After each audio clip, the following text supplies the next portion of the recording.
Hello everyone, and welcome to Anna's Spring Favorites. Yes, I am excited that it's spring and I've got the desserts that celebrate it. And speaking of celebrations, sometimes you just need a really good cake.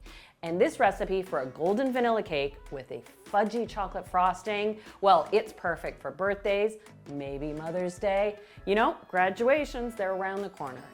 This is the cake you want to make. Let me start by making the cake layers. You have the option. You can make a 2-layer 9-inch cake, or you can make a 3-layer 8-inch cake with the same batter recipe. The first thing I do is sift in the dry ingredients. To get a really nice delicate sponge, I use cake and pastry flour. So I start with that, and I'll add the sugar. I use a combination of baking powder and baking soda. The baking soda reacts with the buttermilk I add to the recipe and starts activating right away. The baking powder, well, it's double acting, and once it gets heated, then it really kicks in. So the two work together to lift this cake. A little bit of salt, and now I'll sift this in. Cake and pastry flour has a lower protein content than all-purpose. It's also ground finer, which is why it's ideal for delicate cakes. And that's why you always have to sift cake and pastry flour. There are always a few lumps in there. You just have to work them through.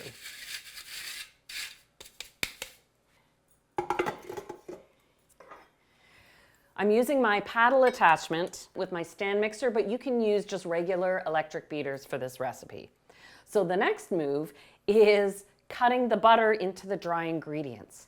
Now, old school cake recipes used to start by creaming butter and sugar together, then you add your eggs, and then you would alternate your dry and wet ingredients. This would take a lot of time, you'd have to scrape down your bowl a lot, and the results weren't always consistent. I find by starting with the dry ingredients, working in the butter, and then adding the wet at the very end results in a consistent cake every time. This butter is at room temperature, and now I'm going to cut it in to really work it into the flour, and it'll break down, and you don't want to see any pieces of butter visible.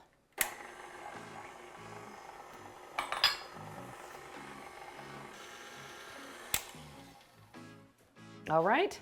Now it's time to combine the wet ingredients, starting with buttermilk.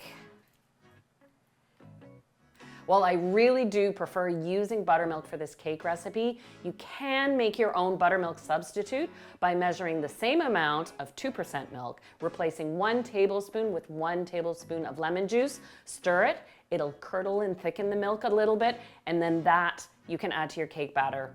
The acidity does activate the baking soda, which is really what you need to happen here. I'm going to crack in 4 whole eggs.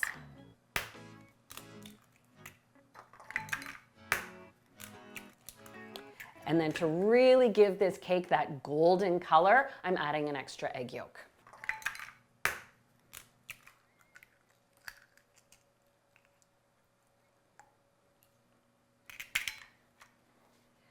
In addition to the butter that I've already cut into the dry mixture, I am adding some vegetable oil. That way you get the best of both worlds. You get that rich butter flavor in your cake, but you also get the nice moisture and sponginess by using vegetable oil. I'll add vanilla. And before I add this to my flour mixture, I'll give it a quick whisk.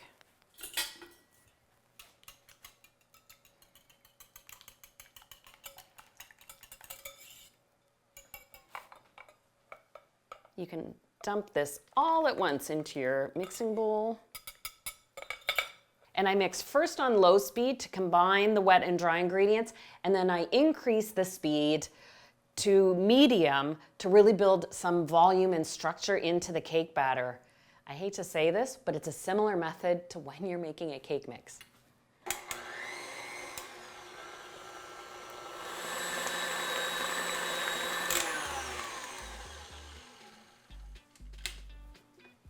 Since I'm making a 3-layer cake, I've got my 8-inch pans lightly greased. I've lined the bottoms with parchment, and The sides of the cake I've dusted with flour, so that way you've got a little separation between the cake and the pan, so it comes out of the pans easily. I'm using springform pans because that's the size pan I happen to have. You don't have to use a springform pan to make this cake recipe. It's a very fluid batter. These are now ready for the oven, which I've preheated to 350, and the cakes take about 30 to 35 minutes until they're done. I check the doneness by inserting a skewer in the center. When it comes out clean of crumbs, you're good to go.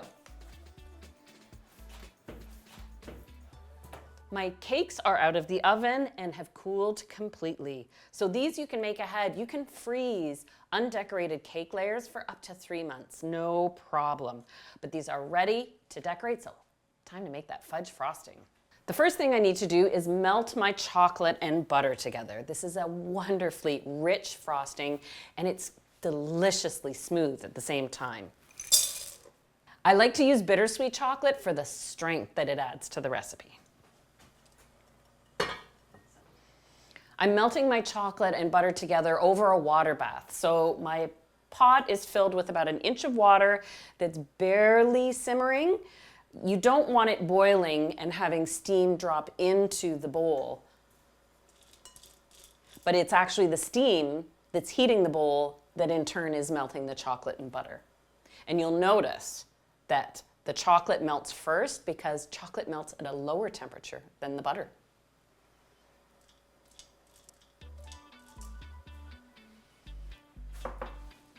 The good news is you can work with this chocolate butter mixture while it's warm. Pour that into my mixer.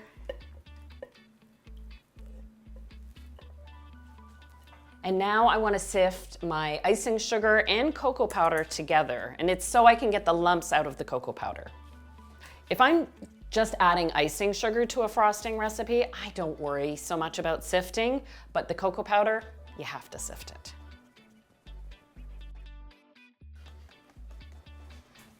All right. I add half of this mixture to the bowl and combine it.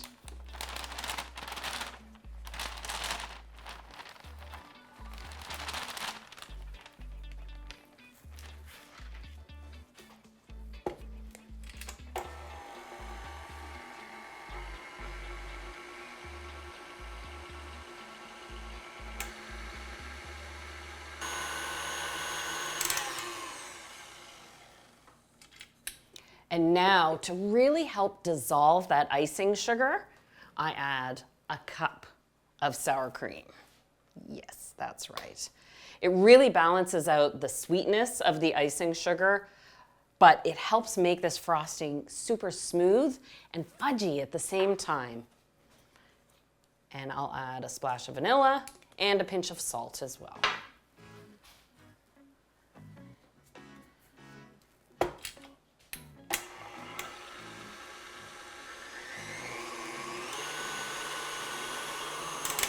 Ooh, it's starting to smooth out already. Get to the bottom of the bowl.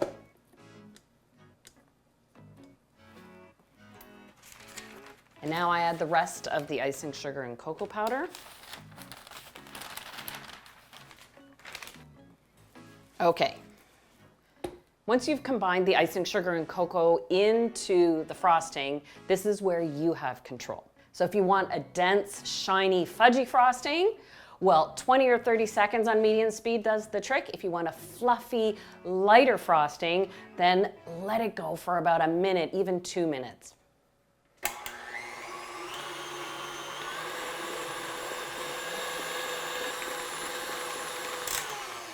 Look how beautifully smooth this frosting is. I love this chocolate frosting recipe. I didn't want it too fudgy, but I didn't want it too fluffy. I'm going for the Goldilocks frosting, just right. Now you'll notice that even after beating the frosting for a few minutes, it's very soft and fluid. And if you try and frost your cake with this frosting, you'll just be frustrated because the cake layers will slide everywhere. So this is a fantastic make-ahead frosting recipe. If it has 2 hours to chill in the fridge, it's easy to work with. But you can also make it days ahead if you want.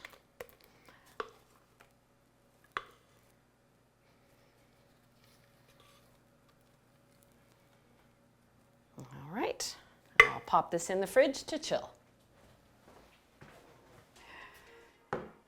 With the chilled frosting, now I can assemble the cake.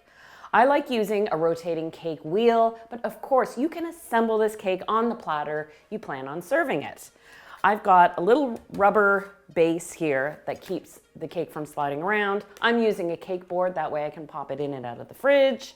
And the nice thing about these cake layers, there's no slicing, no worrying about leveling. You just take each layer and alternate between the frosting and the cake.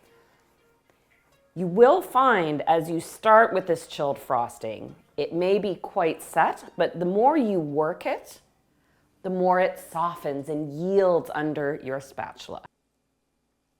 It's always a good idea to put on a lot of frosting. Well, obviously that's a great idea, but when you're frosting a cake, it's easier to work with a lot of frosting and peel away what you don't want as opposed to adding little spoonfuls, because at that point you risk having your spatula pull away from the cake and potentially tearing it, making crumbs end up in your frosting. I start in the center and push the frosting to the edges. Yeah, even with just a few swishes, I can feel this frosting softening up a little, but it's not too soft. For the next.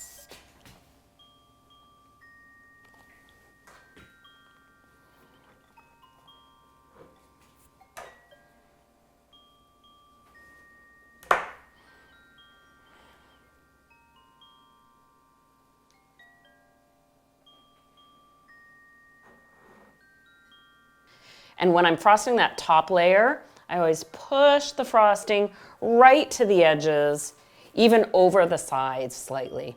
I find that's easier than to get the frosting from the sides to meet the frosting from the top easily.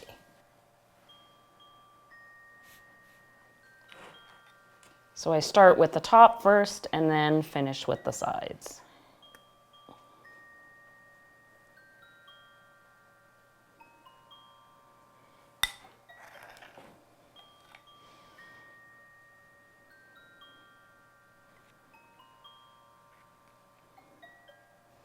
Once you get reasonably straight sides and a top to your cake, then you can start adding your swirls and swishes, which I think really suits a fudge frosting. You want to make it look rustic and homemade and ultimately just so approachable that you just want to take your finger and get a bit of frosting. So I'm just using my palette knife and staying in contact with the frosting, but just giving it a nice swirl. Switching the pressure from one side of the palette knife to the other. I think this was my grandmother's signature move when it came to decorating a cake. It seems to be the only way I remember a chocolate cake looking. And while a chocolate cake is perfect for any time of the year, I'm gonna spring it up a bit by adding a few purple violets. Just a couple. Go. All right, I'm gonna pop this in the fridge to chill because now that I've worked that frosting, it's softened up a little bit, but this is a perfect make ahead. Make it, chill it, that frosting seals in the cake so it'll stay nice and moist so you can prepare this a day, even 2 days ahead. Who's ready for some cake?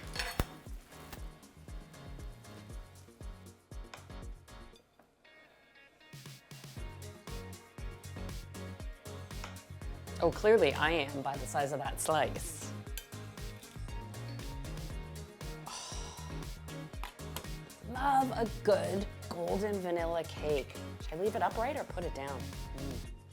It's staying up. Yum. I know you're going to want to make this cake. Oh, a golden vanilla cake with a chocolate fudge frosting. You are party ready with this cake. I know you're gonna wanna make this cake. It is absolutely delicious.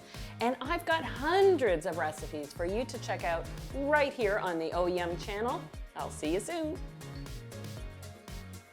Mm-hmm.